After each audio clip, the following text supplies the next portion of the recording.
endureth forever. Lord, you are good, yeah. Lord, you are good and your mercy endureth forever.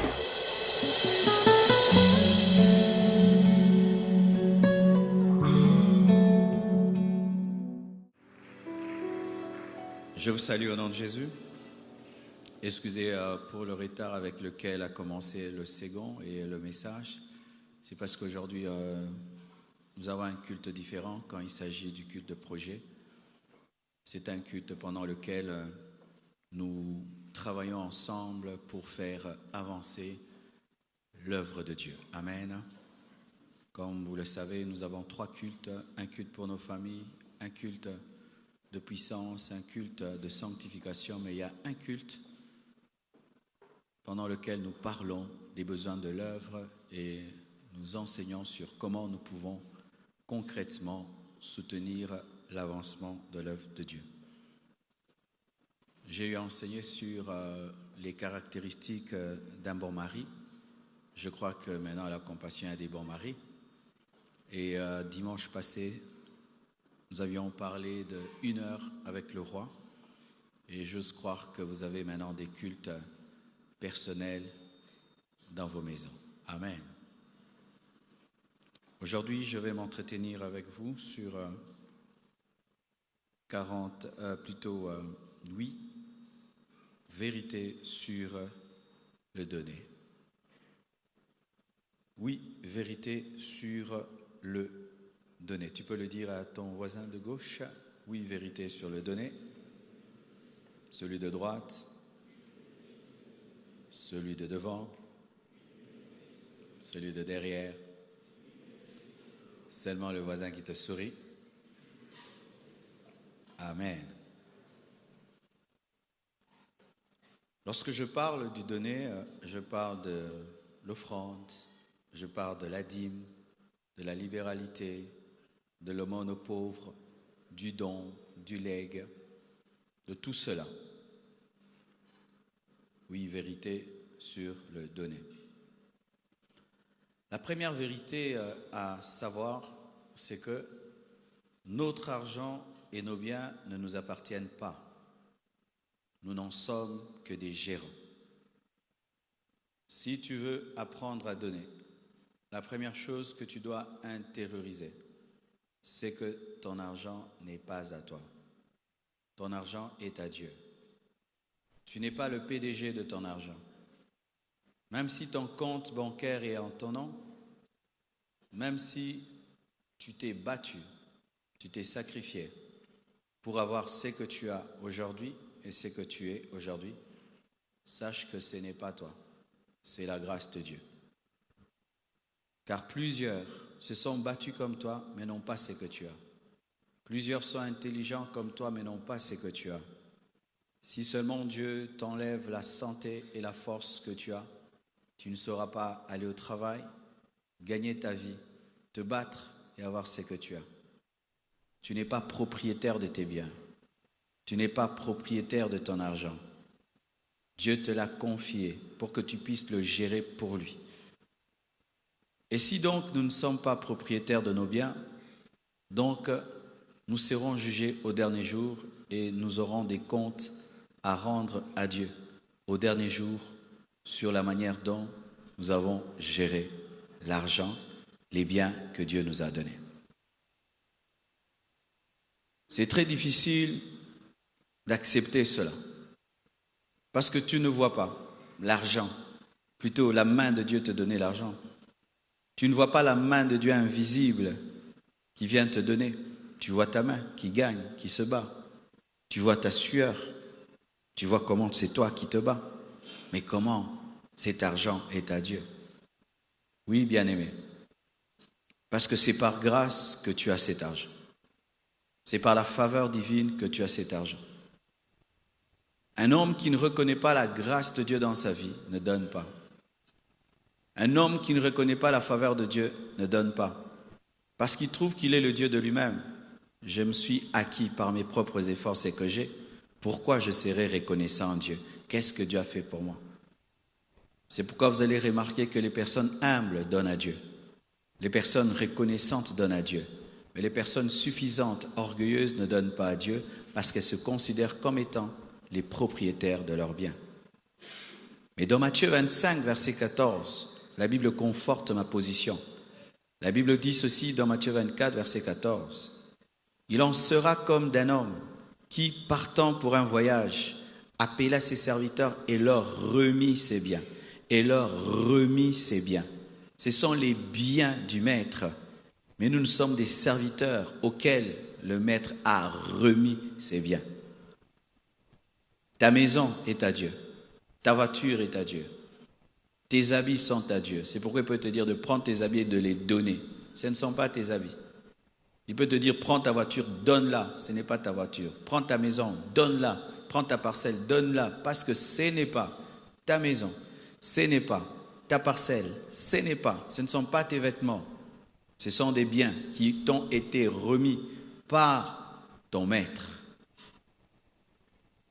Est-ce que, étant un PDG, tu as un gérant dans ton entreprise, tu lui confies, mettons 1 000 $, et puis tu lui téléphones et dis, gérant, oui chef, prends 500 que tu as en caisse, tu vas dans un orphelinat et tu donnes. Est-ce que le gérant va dire non?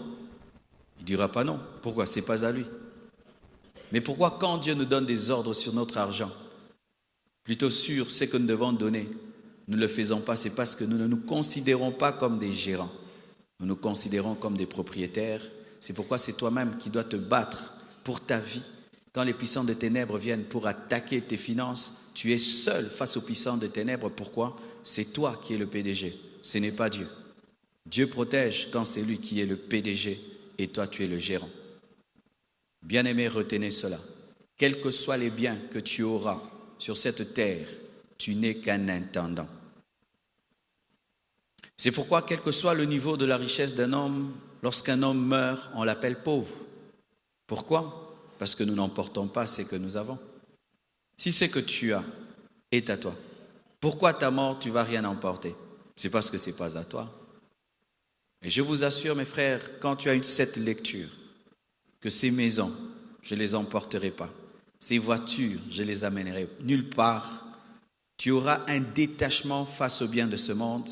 Et quand Dieu te dira, prends, fais ça, tu le feras parce que tu sais que tu n'emporteras même pas une cuillère de l'autre côté. Nus, nous naissons et nus, nous partons. Car même les vêtements qui recouvrent un mort ne sont pas ses vêtements parce qu'il n'en a pas besoin. Qui d'entre nous est né avec un seul franc en poche? Qui d'entre nous ira avec un seul franc en poche? Aucun d'entre nous, mes frères.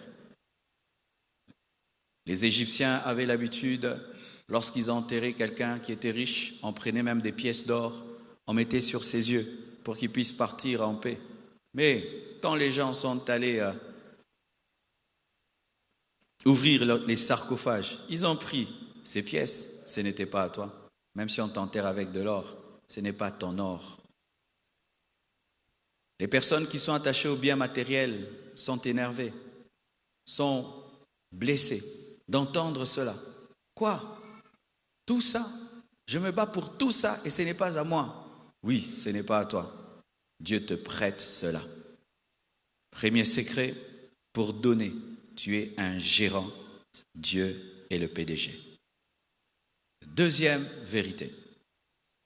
Le Saint-Esprit parle aussi en termes de libéralité. Certaines personnes ici, peut-être c'est pour ta première fois de venir à la Compassion, et tu as entendu parler que c'est une église dans laquelle on parle de sanctification, on parle du caractère, des choses spirituelles, de l'onction, de l'évangélisation, et tu es étonné que ce matin, là, ce pasteur-là que tu suis à la télévision parle d'argent. Oh!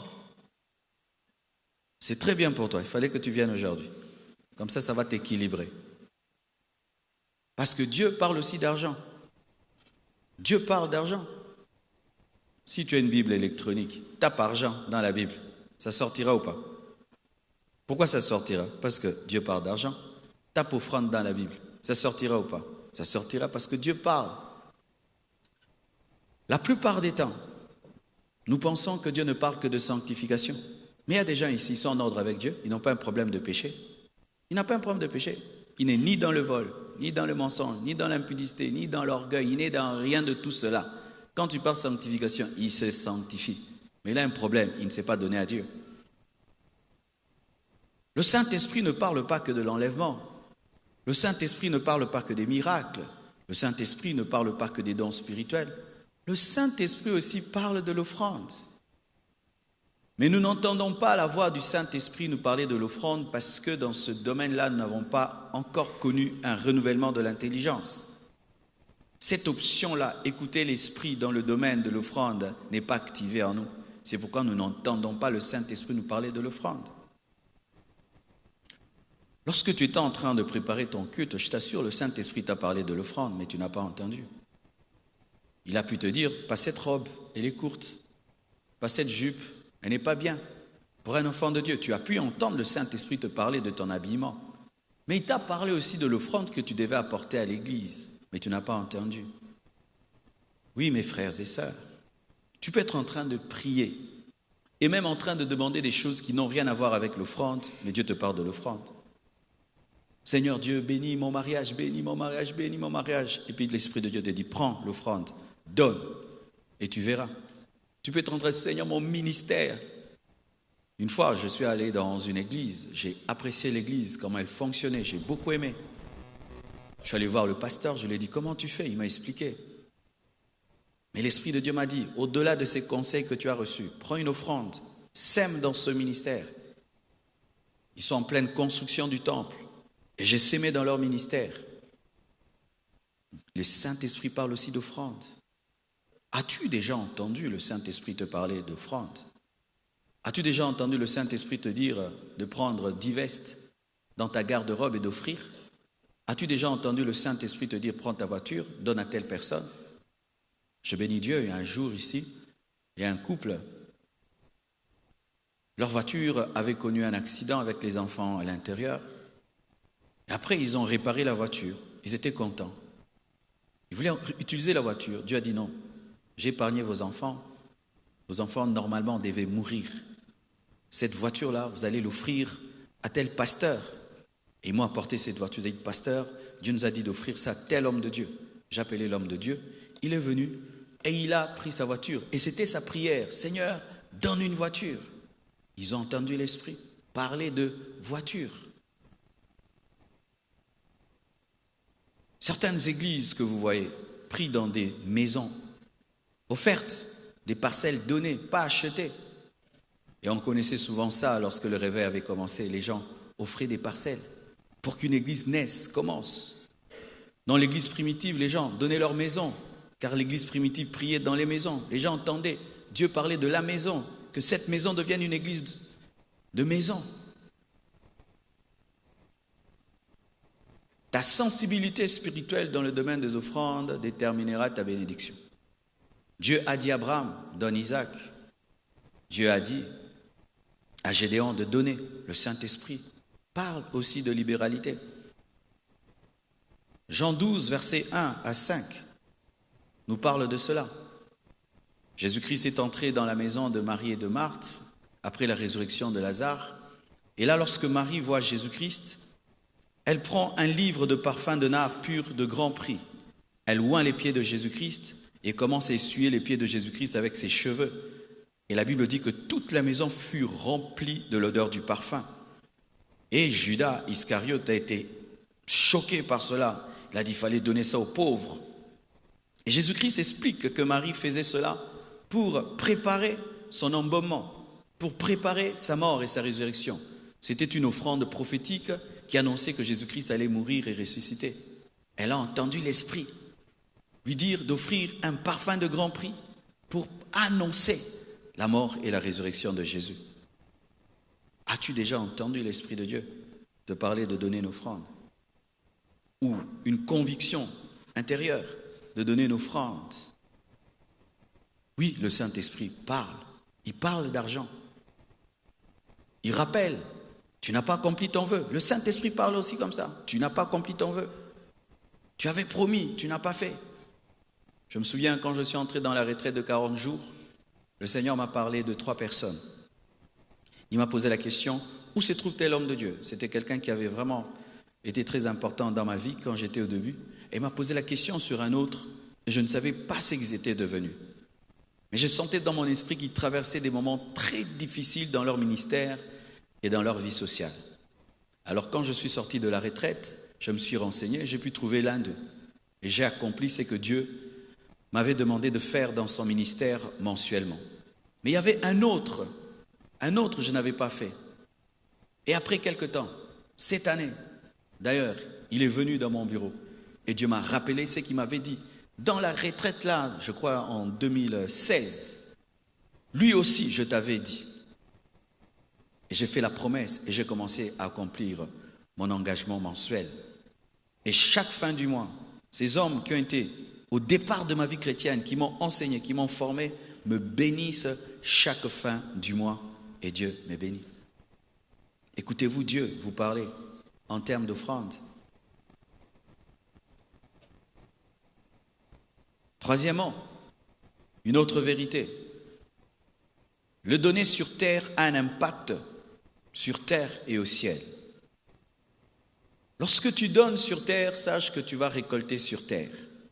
Mais pas seulement sur terre, tu vas récolter au ciel. Alléluia. Bien-aimés frères, sœurs, avez-vous déjà remarqué certaines familles? Tu as étudié avec lui dans une même école et tu vois, eux quand ils finissent, directement ils sont embauchés. Et après ils se marient et puis ils ont une bonne vie. Mais vous les autres, vous galérez. Et des fois même, tu étais premier de la classe. Mais pour trouver le travail, c'est dur. Et nous disons, ils ont la chance. Cette famille-là a la chance. Mais la plupart des temps, ce n'est pas la chance. Des fois, c'est un grand-parent qui, au temps de sa richesse, avait donné à Dieu, avait servi Dieu avec ses biens, et sa descendance profite de sa bénédiction. Bien-aimés frères, sœurs, si quand un parent va dans la maison d'un féticheur et y apporte son argent, et cela amène la malédiction sur toute sa descendance, vous pensez que Dieu ne bénit pas un père, une mère, un jeune homme qui apporte son argent dans l'œuvre de Dieu? Il bénit ce jeune homme et bénit sa descendance. Lorsqu'Abraham a donné sa dîme à Melchisédek, même Lévi qui était dans ses reins a été béni alors qu'il n'était pas encore né. Chaque fois que nous servons Dieu avec nos biens, même nos reins sont bénis. Notre descendance est bénie. Alléluia. C'est pourquoi il y a des gens qui réussissent dans la vie. Ils font des grandes choses. Vous êtes étonnés comment il fait. Il y a quelqu'un dans la famille qui a provoqué la bénédiction. Aujourd'hui, les Juifs sont bénis. Pourquoi? Il y a eu Abraham, il y a eu Isaac, il y a eu Jacob, il y a eu Salomon, il y a eu David. Des hommes qui ont touché le cœur de Dieu. Un parallélisme a été fait entre deux familles américaines. Deux personnes qui ont vécu dans la même période, qui ont fréquenté un même milieu, mais qui étaient différents dans leur spiritualité. L'un craignait Dieu et l'autre était dans le péché. Celui qui craignait Dieu et qui servait Dieu a engendré des sénateurs, des gouverneurs, des grands magistrats, des grands professeurs d'université aux États-Unis. Mais l'autre qui était livré à l'iniquité a engendré des prisonniers, a engendré des voyous, des voleurs et des brigands. Bien-aimés frères, sœurs, lorsque tu donnes à Dieu, tu libères dans ta vie l'esprit du donner. Des fois, nous nous plaignons, les gens ne me donnent pas, mais pose-toi la question, est-ce que tu partages? Je vous assure, les personnes qui donnent libèrent un esprit de donner, on leur donne en retour. Des fois même, tu ne dis rien. L'offrande que tu donnes attire le donner. Les personnes égoïstes souvent sont celles qui se plaignent souvent. On ne me donne pas, on ne me donne pas, on ne me donne pas, on ne me donne pas. Toi, tu donnes à qui? Tu donnes à qui? Tu donnes à qui? Des fois, nous sommes très exigeants avec les autres. Il n'a pas fait ça pour moi, il n'a pas fait ça pour moi. Et tu fais quoi pour qui? Qui profite de toi? Qui bénéficie de ta bénédiction? Qu'est-ce que tu fais pour les autres? Cette année, as-tu fait quelque chose pour quelqu'un? Cette année, as-tu fait quelque chose pour l'œuvre de Dieu? Quelque chose qui a de la valeur? L'as-tu fait? C'est pourquoi aussi dans ta vie, les gens ne font rien de concret. Il fut un temps, mes frères et sœurs, j'étais un chrétien, très spirituel, priant, jeûnant, me sanctifiant. mais très négligents dans les offrandes. Avant de venir à l'église, je me préparais. Comment je vais m'habiller? Et je me tenais à l'église là, j'ai pas d'offrande. J'étais pauvre. J'avais du mal à payer même une maison de $60. J'avais du mal à me nourrir. Je me souviens une fois même, je suis allé, j'ai prêché, au point où j'ai vu noir. Ce n'était pas une attaque démoniaque, j'avais très faim. Et tu vois, les gens ont l'argent, mais ils ne t'aident pas. Les gens bénéficient de ton ministère, mais ils ne sentent pas la force de t'aider. Bien-aimés, vous qui avez même des frères qui sont riches, des sœurs qui sont riches, des amis qui sont riches, qui vous aident jamais. Ne vous plaignez pas d'eux, plaignez-vous de vous-même. Tu as quelque chose qui empêche qu'on te donne. Ça existe, mes frères. Il y a des gens, tu les regardes comme ça, tu n'as pas envie de lui donner. Tu sens sa figure, lui dit Kokabe la bate, les cas. En français, son visage te dit ne me donne pas, passe. Mais il y a d'autres, tu sens qu'il te dit donne-moi, donne-moi, donne-moi. Vrai ou faux? Est-ce que tu as ça, cette puissance qui attire le donner? Et cette puissance qui attire le donner n'est que dans le donner. Paul, qui est l'un des hommes les plus spirituels de la Bible, qui n'aurait jamais parlé de ces choses, écoutez ce qu'il dit. Dans 2 Corinthiens 9, versets 6 à 11. Sachez-le, celui qui sème peu, moissonnera peu. Mais ça, c'est la grâce, c'est l'enseignant de la grâce. Dans la grâce, tu sèmes peu, tu moissonnes beaucoup parce que c'est la grâce. Mais Paul, l'enseignant de la grâce, dit, celui qui sème peu, moissonne peu, l'enseignant de la grâce. Et celui qui sème abondamment, moissonnera abondamment, l'enseignant de la grâce. Que chacun donne comme il a résolu en son cœur, sans tristesse ni contrainte. Car Dieu aime celui qui donne avec joie. Et Dieu peut vous combler de toutes sortes de grâces, afin que, possédant toujours en toutes choses de quoi satisfaire à tous vos besoins, vous ayez encore en abondance pour toute bonne œuvre. Selon qu'il est écrit, il a fait des largesses, il a donné aux indigents, sa justice subsiste à jamais. Celui qui fournit de la sémence au semeur et du pain pour sa nourriture, vous fournira et vous multipliera la semence et il augmentera les fruits de votre justice. Vous serez de la sorte enrichis à tous égards pour toute espèce de libéralité qui, par notre moyen, feront offrir à Dieu des actions de grâce. Acclamons la parole de Dieu. Paul, par ce passage, veut dire de manière concise que si tu donnes, on te donnera. Si tu donnes, tu récolteras. Et tu récolteras abondamment, dit Paul. Ne pense pas, mon frère, en donnant à Dieu des miettes, tu récolteras des grandes choses. Ne pense pas en donnant des choses qui ne te touchent pas, que des grands miracles financiers t'arriveront. Car oui, mes frères, les miracles financiers existent. Le diable, souvent, pour détruire les choses authentiques, fait des fausses choses. Et aujourd'hui, avec tout ce que nous entendons, Miracle Money, tout le reste, les gens ne veulent plus qu'on parle des miracles financiers. Mais le miracle financier existe. Le miracle financier existe. Quelqu'un peut recevoir l'ordre de Dieu de te faire du bien. Ou il entend Dieu. Va chercher telle personne, fais telle chose. Ne connaissez-vous pas des sentinelles qui ont hérité des maisons? Amen. Vous connaissez, n'est-ce pas? Le blanc, il vit avec lui des années, et puis un jour, il dit, « Oh, tu étais bon avec moi, là, à votre pays, ça ne va pas, j'aimerais m'en aller, mais tu étais bien, je te laisse ma parcelle. » Et cet homme hérite d'une maison. Ne connaissez-vous pas des personnes qui étaient fidèles dans des petites choses, mais qui un jour sont devenues héritières des grandes choses? Ne connaissez-vous pas? Si même dans ce monde, vous voyez cette jeune fille qui est devenue parmi les princesses en Angleterre, c'est un miracle dans sa famille, vrai ou faux? Si de telles choses peuvent se passer, vous pensez qu'en Dieu cela n'arrive pas? L'histoire d'Esther, ce n'est pas un conte, c'est pour dire que cela peut arriver. Amen. Cela peut arriver. Une fille élevée par une sentinelle peut devenir reine. Cela peut arriver, vous le croyez? Un pousse-pousseur peut devenir millionnaire, vous le croyez? Ah oui, mes frères, si certains qui sont ici vous témoignent d'où ils viennent, qu'est-ce qu'ils ont été et qu'est-ce qu'ils ont fait, et ce que Dieu a fait dans leur vie, vous vous rendrez compte que les miracles financiers existent. Ça existe. J'ai vu des personnes, une seule fois dans ma vie, qui ont quitté des pays étrangers avec l'ordre de Dieu de me donner des sommes que j'ai jamais vues. Venir, garer la voiture, donner et disparaître. Fini. Dieu lui a dit de le faire. Elle fait, elle part. C'est fini. Dieu lui a dit ça là. Elle dit, Dieu m'a dit. Les miracles financiers existent. Mais pour déclencher cela, prends un avion.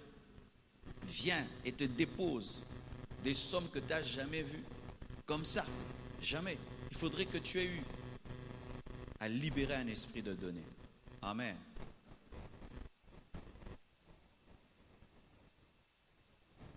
Pas seulement sur terre, mais au ciel aussi.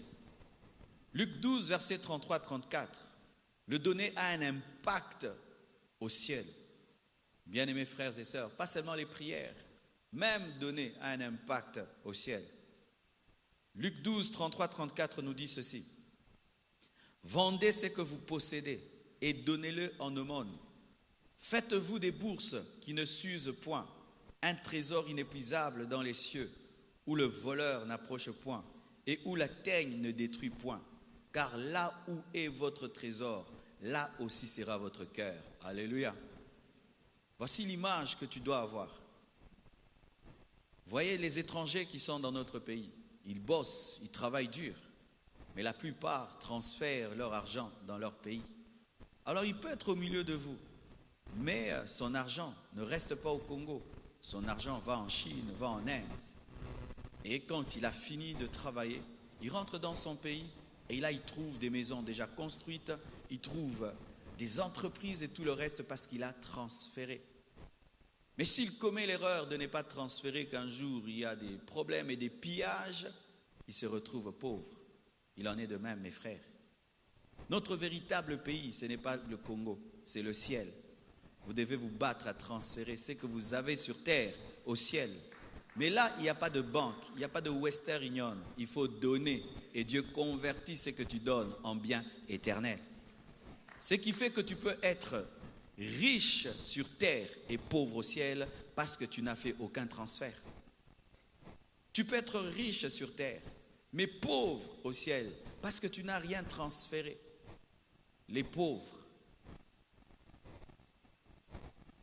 l'œuvre de Dieu, l'évangélisation, les serviteurs de Dieu, les orphelins, les orphelines sont des banques célestes qui permettent de transférer ton argent au ciel. Il n'y a pas un endroit, il n'y a pas une banque. C'est quand tu aides l'évangélisation, c'est quand tu soutiens l'œuvre de Dieu, c'est quand tu aides les orphelins, quand tu aides les veuves, quand tu donnes ton aumône, quand tu vois un pauvre en cours de route et tu lui donnes, tu es en train de transférer ton argent. Et la Bible dit que là où se trouve ton trésor, là où sera ton cœur. Tu sais pourquoi tu aimes le monde? Parce que tout ce que tu as est ici. Mais si tu transfères ce qui est à toi au ciel, ton cœur sera là-bas. Parce que tu sais que là-bas, tu es plus riche qu'ici. Et le bon côté, c'est que Dieu est tellement fidèle et il a une mémoire tellement fidèle qui te rendra même ce que tu as fait quand tu avais 12 ans. Dieu récompense même un verre d'eau donné à l'un de ses serviteurs. Alléluia. Lorsque tu iras au ciel, Dieu te dira, tu vois quand tu étais jeune, à l'université, oui. Il y avait une croisade à l'université, oui. Tu avais pris tes $10, tu avais mis dans la croisade, oui. Tu vois, à cause de ça, j'ai fait ceci pour toi au ciel. Bien-aimés frères, même à vous, qui êtes dans cette église depuis les débuts, lorsqu'on priait avec des pierres, vous savez qu'à la compassion, au début de l'église, il n'y avait pas cette chaise. Des fois, on plaçait des pierres. On plaçait des pierres. Les gens s'asseyaient sur des pierres. Et des fois même, il y a un papa qui nous prêtait des chaises d'avion crachées. Air Zahir. Il travaillait à Air Zahir et chez lui, il y avait des chaises d'avion crachées. Et on amenait les chaises d'avion à l'église. Non, c'était prophétique, qu'on allait beaucoup voyager. On n'avait pas l'argent pour mettre des pots. Vous savez, je prenais quoi?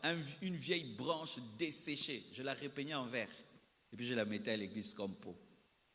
Mais il y a des gens, quand ils ont vu ça, ils ont acheté les chaises, le premier piano, le premier drum, la première guitare, déjà jetée, la première guitare déjà abîmée, oubliée par nous, mais jamais oubliée par Dieu.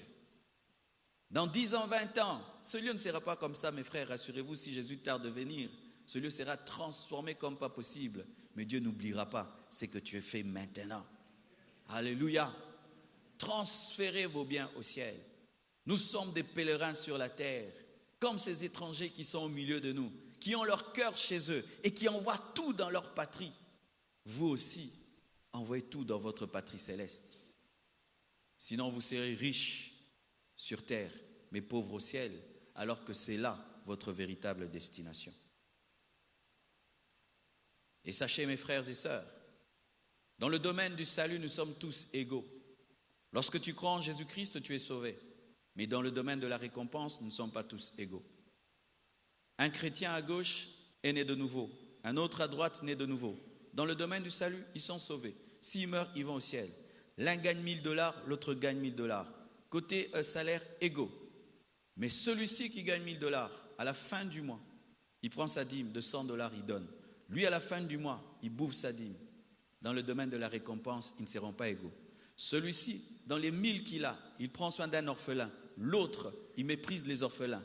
Au dernier jour, ils n'auront pas la même récompense. Celui-ci, dans le peu qu'il a, il aide les membres de sa famille. L'autre n'aide personne. Ils ne seront pas égaux au dernier jour. Celui-ci, dans ce qu'il a, soutient l'évangélisation. Mais lui, il dit, je n'ai que 1000. Ils ne seront pas égaux en matière de récompense au ciel. Frères et sœurs, nous sommes tous des Congolais et nous connaissons tous les mêmes problèmes.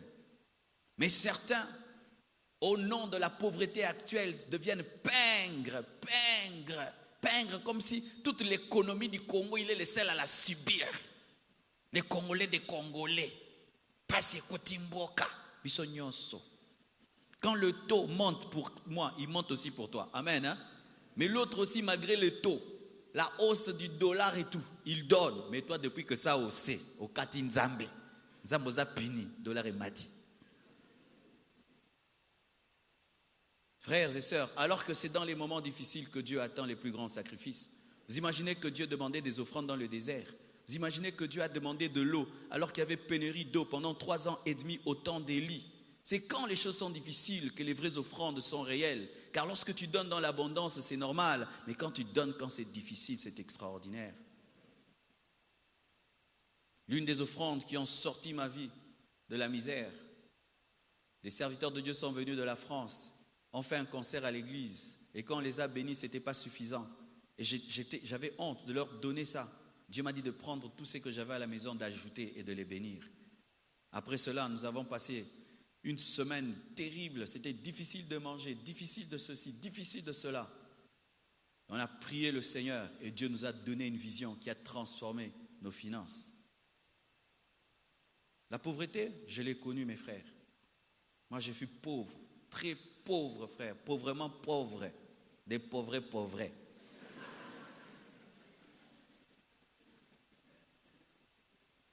Où tu achètes le lait, vous connaissez le lait grenade. Vous voyez la grenade, on l'ouvre comme ça. Et puis on jette. Vous voyez les laits corbets là, on ouvre comme ça. Et puis. Où tu achètes un sucre, 2 sucres. J'ai connu ça. Où tu dois prier pour avoir $60 pour payer un loyer. Où tu manges une fois par jour. Par miracle. Tu finis le jeûne, tu dois prier pour manger. Sinon, tu continues maintenant un jeûne involontaire. Ou tu restes à l'arrêt jusqu'à 23h pour attendre un taxi. Ou tu demandes à Dieu même de te donner une Renault Kwasa Kwasa. Vous connaissez les Renault Kwasa Kwasa? Qu'on conduisait comme ça. Moi, j'ai demandé à Dieu, Seigneur, je ne te demande pas beaucoup. Même la Renault là qui fait ça, que je rentre. Mais dans cette pauvreté, le Seigneur te dit de donner, de donner, de donner, de donner. Et Dieu a fini par bénir. Alléluia. Alors toi qui donnes des raisons, je n'ai pas, je souffre. Frère, nous avons connu aussi cela. Et ce n'est pas en présentant ta souffrance que tu sortiras de la souffrance. Tu vas y rester.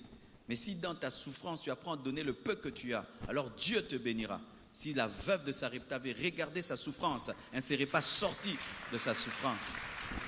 Les gens disent, les pasteurs s'enrichissent et tout. Bien aimé, nous avons payé le prix.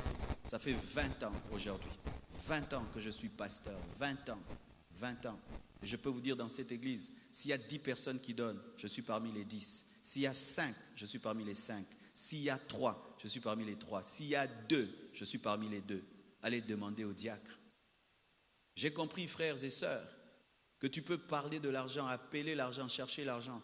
Mais si toi-même tu ne sais pas mettre l'argent dans l'œuvre de Dieu, l'argent ne viendra pas dans ta vie. Je ne le parle pas par enseignement, je le parle par expérience. Par expérience, je peux vous le dire. Voici une quatrième chose. L'offrande doit toujours être qualitative. L'offrande doit toujours être un sacrifice. Quand l'offrande n'est plus un sacrifice, ce n'est plus l'offrande. C'est pourquoi sachez ceci, mes frères. Même si nos paniers d'offrande ressemblent à des paniers poubelles, ce ne sont pas des poubelles. Vous voyez, les paniers d'offrande ressemblent à des poubelles. Et il y a des gens vraiment qui traitent les paniers d'offrande comme des poubelles. C'est là qu'ils déposent des sommes dont ils n'ont pas besoin. Certains même d'entre vous vous donnez des billets déchirés. Tu vois, tu as un billet déchiré à la maison, tu ne sais pas quoi en faire, tu viens, tu mets dans le panier. Certains même donnent des enveloppes vides. Mais oui. Dave, tu as travaillé au diaconat, non? Oui, ils peuvent vous témoigner que des fois, dans les paniers des offrandes, il y a des enveloppes vides. Vides. Des fois, vous pouvez être nombreux comme vous êtes nombreux, surtout le vendredi. Je ne sais pas si le vendredi, Dieu vous a fait quoi les vendredis? Vous voyez une offrande de 100 francs, 150 $.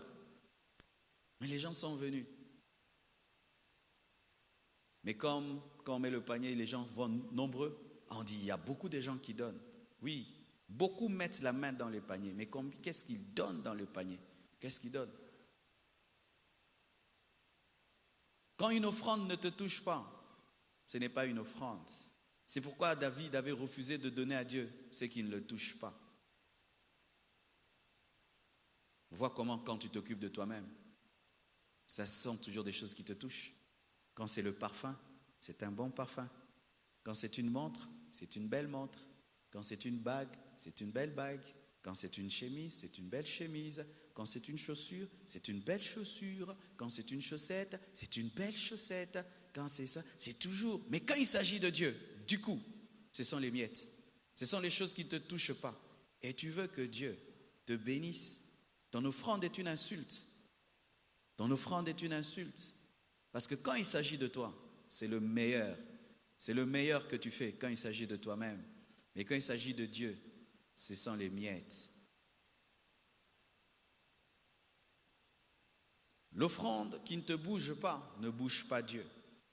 L'offrande qui ne te touche pas ne touche pas Dieu. C'est pourquoi, mes frères et sœurs, sachez ceci.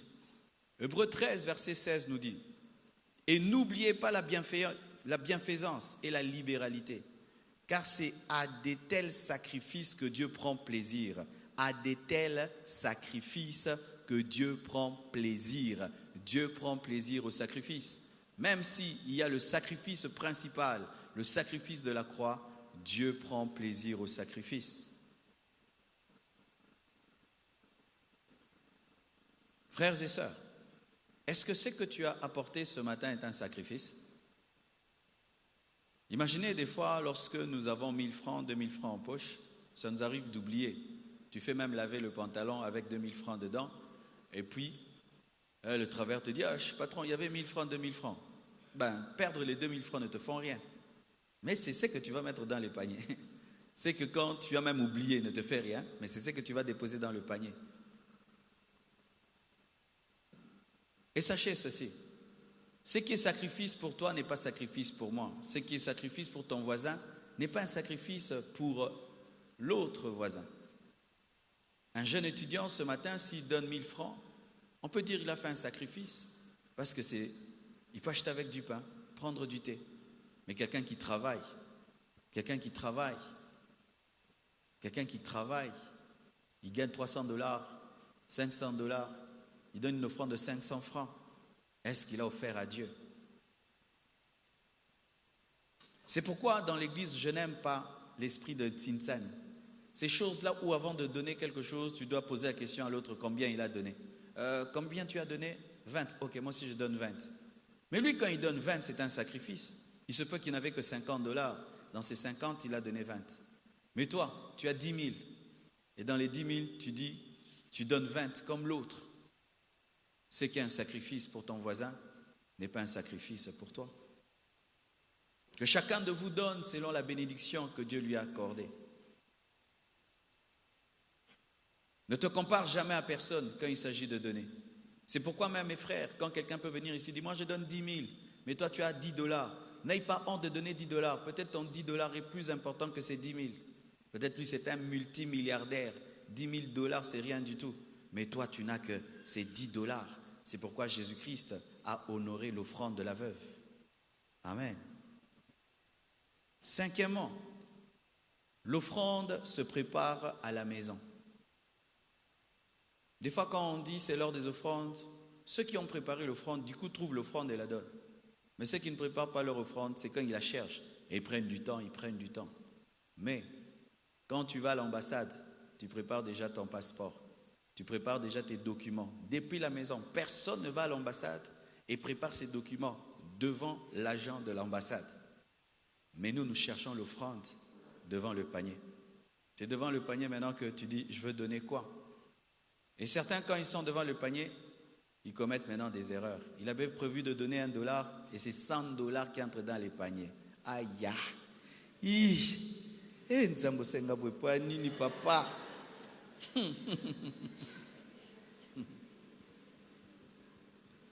Une fois, quelqu'un a fait ça. Il a confondu et il a mis $100. Vous savez, il a poursuivi les diacres. Il est allé au diaconat. Vraiment, excusez-moi. Il y a un $100 là. Ah, c'est une erreur. Rendez-moi. On lui a rendu. Pour le témoignage de l'église, on lui a rendu. Est-ce que tu as préparé ton offrande? Tu as préparé ta veste? Tu as préparé ta chaussure? Tu as lavé ta voiture? Tu as préparé tes habits? Mais est-ce que l'offrande que tu as est une offrande préparée? Est-ce que tu as écouté l'Esprit de Dieu quand tu préparais ton offrande? L'offrande se prépare à la maison. Mais des fois, exceptionnellement, pendant le culte, Dieu peut dire, change d'offrande, donne mieux, donne plus. Dieu peut le faire, mais une bonne offrande se prépare à la maison. Mais vous savez pourquoi nous ne voulons pas préparer les offrandes à la maison? C'est parce que l'argent est à la maison. Alléluia. Quand l'argent est à la maison, on ne veut pas. Pourquoi? Parce que Dieu va dire, tu vois dans les 1000 là, prends 300. Ah non. Comme ça, tu veux préparer l'offrande à l'église. Comme ça, si Dieu te dit, prends 300.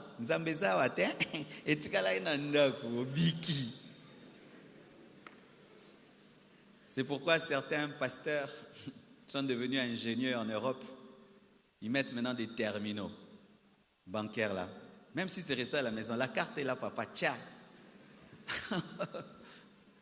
Je me souviens, j'étais allé prêcher quelque part à Bruxelles et il y avait le pasteur disait aux gens, sortez dehors, il y a un distributeur. Tu peux sortir, frère, tu vas, tu récupères et tu rentres encore. Ah, pasteur, que les gens quittent l'église pour aller prendre. Mais pourquoi? Le pasteur a développé Mayele. En français, les fidèles sont devenus malins, le pasteur aussi est devenu malin. Je t'assure, si tu préparais ton offrande à la maison, devant ce que tu as, tu donnerais des bonnes offrandes. Mais la plupart, nous venons et c'est le reste du taxi, de la moto. Ce qui peut se retrouver là dans le sac, c'est le fond. Regarde un peu ce qu'il y a dans le sac là. Et dans le sac, souvent, il y a les déchets, n'est-ce pas? Il y a les déchets des courses. Dans les poches là, tu cherches, qu'est-ce que j'ai là? Tu donnes. Tu ne donneras pas une bonne offrande. Aujourd'hui, alors que je voulais, au premier culte, j'ai donné l'offrande. Au deuxième, j'avais prévu une certaine offrande. Mais entre les cultes, il y a quelqu'un qui m'a béni. Alors je voulais donner comme j'avais prévu. Non, Dieu m'a dit, non mon fils, j'étais béni. Vraiment, j'étais béni. Donc tu dois donner l'offrande du béni. Et j'ai préparé l'offrande du béni. Quand tu étais étudiant, tu donnais la même somme. Tu travailles, la même somme. Promotion, la même somme. Tu as des enfants, la même somme. Tu deviens grand-père. Vraiment, tu es rabbi, ne change pas. Il y a des gens comme ça. Tu regardes l'offrande qu'il donne et l'offrande d'un enfant, c'est égal. Mais c'est un papa. Mais quand il donne l'offrande, c'est comme s'il est à l'écodime. Je sais ce que je dis. Vous savez, des fois, on tient des réunions, vous êtes peut-être à 10. Vous faites une réunion à 10 et puis il y a une offrande. Mais toi, tu sais que dans cette offrande-là, moi j'ai donné 50. Et puis on vient te donner les comptes. Ah, l'offrande est de 60. Tu sais que 50 c'est toi. Les 10 là maintenant. Tel que non. Et eux ne savent pas que les 50 c'était toi. C'était 60. Non, c'était 10. Mais bilongi. Ingengi ya kongenga pinza na ba parfum. Mais ignon c'est quoi qui c'est 10.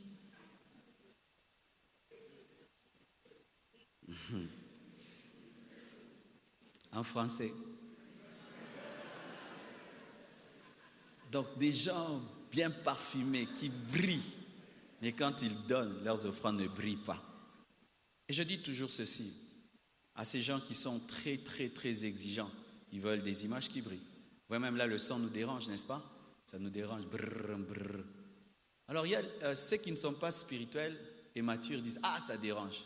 Mais moi je ne pense pas ça dérange. Je dis quelle est cette machine qu'on peut installer pour que l'électricité ne puisse pas influencer le son. Moi je pense comme ça. Donc il faut acheter une machine qui fait que l'électricité dans ses variations n'influence pas le son. Mais celui qui est consommateur des bonnes choses dit biloko bako bongisa te et ko utana lola.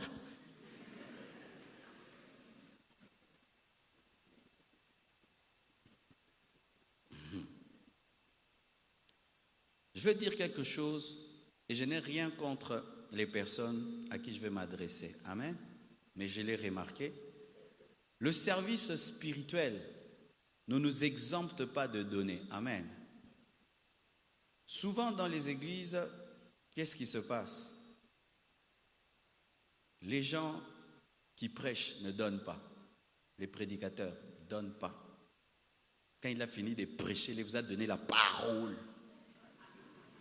Lui, quand c'est l'heure des offrandes, n'est pas concerné.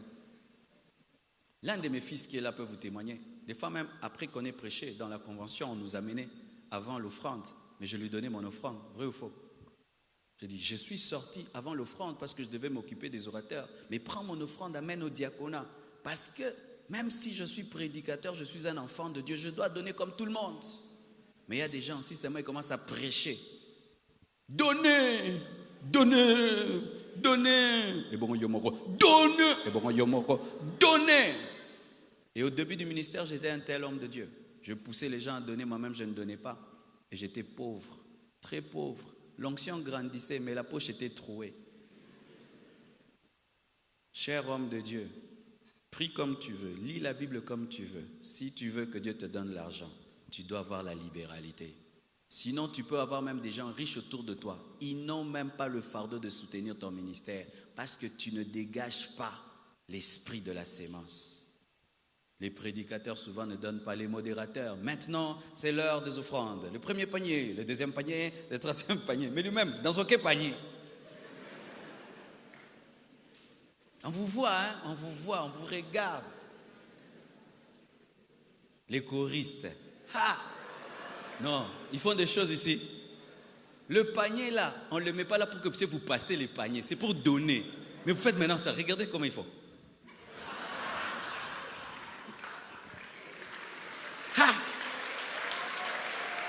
Quand vous regardez, je dis, mais c'est pas vrai. C'est comme si tu deviens choriste, du coup, tu deviens magnolo. Et d'autres, même quand on lui amène seulement le panier, ils commencent à rigoler. Quand on lui amène ça, il rit. Vraiment bino. Tu as que yemba.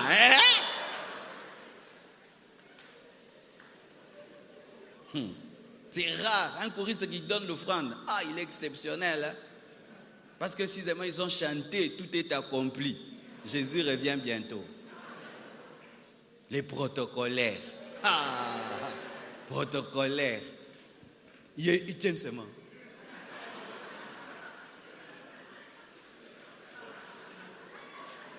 Jamais ou rarement tu vois un protocolaire, c'est l'heure des offrandes, lui-même prend, il met d'abord et puis jamais ils sont là. Mais il prépare quoi? La chemise jaune. On va s'habiller en jaune, hein? En jaune, jaune et cravate noire, hein? On va changer rouge, hein? Préparez aussi les offrandes.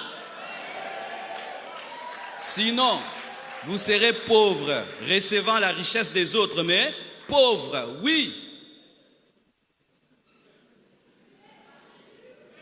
Les diacres aussi.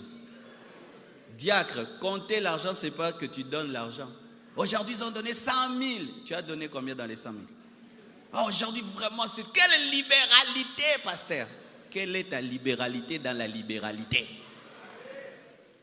Compter l'argent, c'est pas que tu donnes l'argent. Et c'est très dangereux que tu sois un diacre. Tu n'es pas fidèle dans ta dîme, dans ton offrande, c'est dangereux. Un diacre doit donner sa dîme, son offrande. Un protocolaire doit donner sa dîme, son offrande. Sinon, tu es dangereux. Si tu voles Dieu dans ta dîme et dans ton offrande, tu es dangereux. On ne peut pas te mettre là où il y a l'argent. Parce que tu voles déjà Dieu. Ubanginza meto signé. Un diacre donne. Parce que tu es là où il y a la libéralité. Tu dois libérer l'esprit du donner. Les ouvriers, qu'est-ce qu'on remarque? Lorsque quelqu'un est fidèle, simple à l'église, il donne.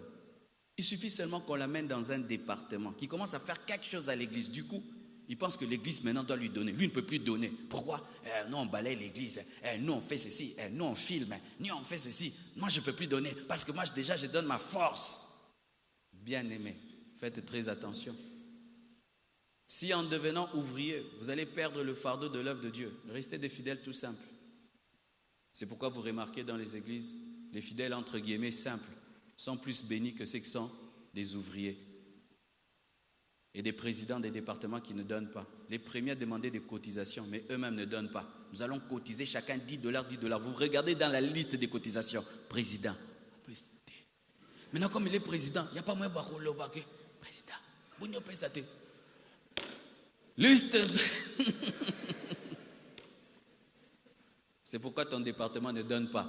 Des présidents qui se plaignent. Mais ils ne contribuent pas. Mon département ne contribue pas. Est-ce que tu es un modèle dans tes contributions? Ils n'ont pas le courage de te le dire, mais c'est ce qu'ils disent dans le fond de leur cœur. C'est pourquoi ils ne donnent pas. Mais si tu deviens modèle, ils vont te suivre. Les anciens. Tu es ancien à l'église, il faut donner. Il y a des gens qui pensent que leur ancienneté, c'est ça l'offrande. Toumeli. Il faut donner. Toumeli, papa. Depuis Banda, Tosa Awa. Toumeli.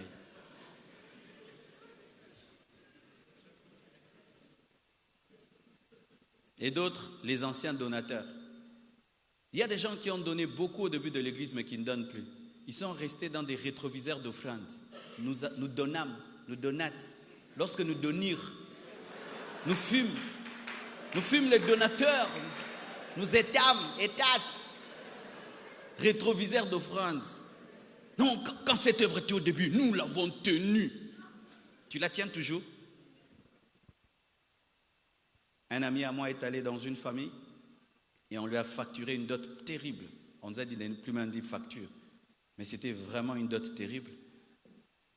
Et il a payé ça avec vraiment rage. Et après, quand sa belle famille venait le voir, on est malade. Il dit, dans la dot, la prenez. Tout va mal dans la dot là. Oh, état de santé, dans la dot. Prenez là-bas. Et il y a des gens qui font ça. Au début de l'œuvre, ils avaient soutenu. Aujourd'hui, il dit, Dieu, souviens-toi, j'avais, il y a combien d'années? Il y a 20 ans. Il y a 20 ans que tu as soutenu cette œuvre. Il y a 15 ans.